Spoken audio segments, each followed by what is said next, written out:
네, 안녕하세요, 여러분. 실험 결과를 정리하고 해석해 볼까요? 시작해 보도록 하겠습니다. 이제 거의 다 왔어요. 이제 우리가 탐구 문제도 확인했고, 그리고 변인 통제도 했고, 그다음에 실험까지 했어요. 그럼 실험을 하고 난 다음에는 실험 결과를 정리를 해야겠죠? 이 실험 결과를 정리하는 건 여러분들 표와 그래프 배운 적 있죠? 이 표와 그래프를 통해서 나타내는데요. 이제 검은색, 빨간색, 파란색 사인 패딩크의 색소를 분리하는 실험을 다 했어요. 그런 다음에 어떻게 하면 한눈에 우리가 잘 알아볼 수 있을까를 이제 우리가 정리를 해보는 거예요. 그래서 여기 교과서에 보면 검은색은 이런 식으로, 빨간색은 이렇게, 파란색은 이렇게 해서 검은색은 보라색, 분홍색, 노란색, 하늘색으로 보이고, 빨간색 사인펜은 진분홍, 분홍, 노란색, 그리고 파란색 사이펜은 하늘색, 보라색, 분홍색으로 이제 잉크가 보인다라고 해놨어요. 그래서 얘네들이 자료를 정리하는 걸 어떻게 할까 해서 표를 사용할 수도 있고 그래프를 사용할 수도 있는데, 이제 각 색깔에 대해서 이제 이렇게 표를 나타낼 수도 있고요. 또 우리가 뭐 눈에 보기 좋도록 그래프 같은 걸 사용해서 할 수도 있어요. 표를 쓸 것이냐 그래프를 쓸 것이냐는 그때그때 실험에 나오는 결과에 따라서, 이런 건 그림으로 표현하면 더 좋겠다, 그러면 이제 그래프를 쓰면 되는 거고요. 이건 숫자나 OX 이런 걸로 표현하는 게 좋겠다, 그러면은 표를 쓰는 게 훨씬 편리합니다. 그래서 실험을 하여 결과를 한눈에 비교하기 쉽게 정리한 거, 그거를 표나 그래프 형태로 바꾸는 형태를 우리는 자료 변환이라고 합니다.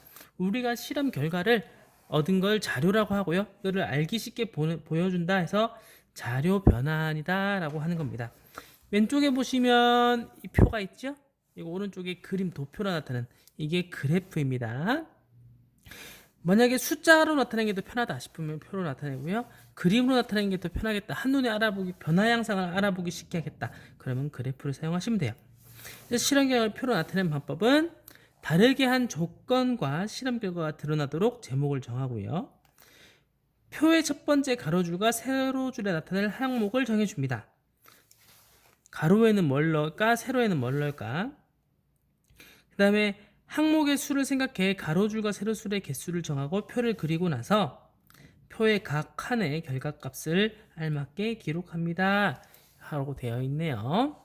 여러분들 표나 그래프 그리는 것 자체는 어떤 걸 그릴까가 어려운 거지, 뭐 어떻게 그려야 될지는 여러분들 알 수 있을 거예요. 이런 표의 어떤 가로줄에는 뭘 넣을까, 세로줄에는 뭘 넣을까, 이 정도만 잘 정해주면 됩니다. 그래서 이 사인펜 실험을 표로 나타낸 게 요거예요.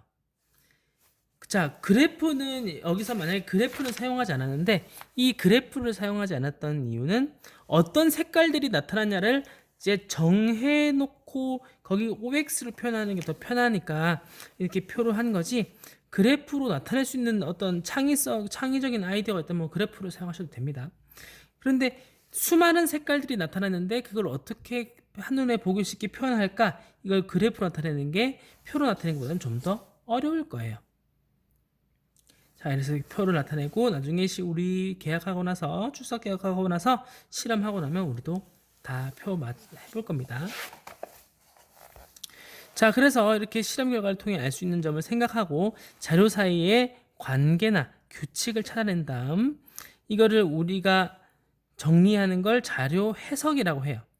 자료를 해석을 할 때는 다르게 한 조건과 실험 결과는 어떤 관계가 있는지 혹은 어떤 규칙이 있는지 등을 살펴봐야 합니다. 또 실험하는 동안 문제가 있었는지는 되돌아봐야 합니다. 만약에 변인 통제를 잘못했거나 관찰 또는 측정을 바르게 했다면 실험을 다시 해야 합니다. 그래서 여기 그 사례가 나타나 있는데요.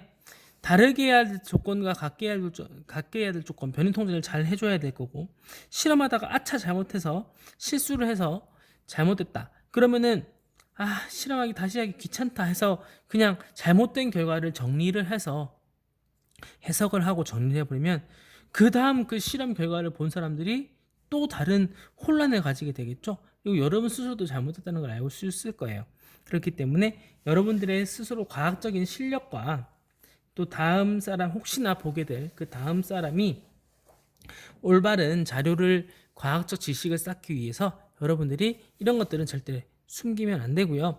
잘못됐으면 잘못됐다. 이런 점에서 잘못됐다. 선생님이 지난 시간에 얘기했는데 왜 잘못됐는지를 찾아내는 그 원인을 찾아내는 게 훨씬 더 과학적인 상식, 지식을 넓히는 데 도움이 많이 됩니다. 그러니까 실험 결과가 잘못됐다면 그냥 주저하지 않고 다시 실험을 시작해 주는 게 더 좋아요. 자, 중요한 공지사항이 있습니다. 잘 들어주세요. 이제 다음 시간에 결론을 내려볼까요? 이거 하나만 하면 끝이에요. 1단원은. 그런데 학습 자료에는 선생님이 다음 시간에도 이거 하나를 가지고 한다고 되어 있는데 너무 양이 작아요. 그래서 다음 시간에는 준비물로 선생님이 나눠준 프린트 종이 있죠?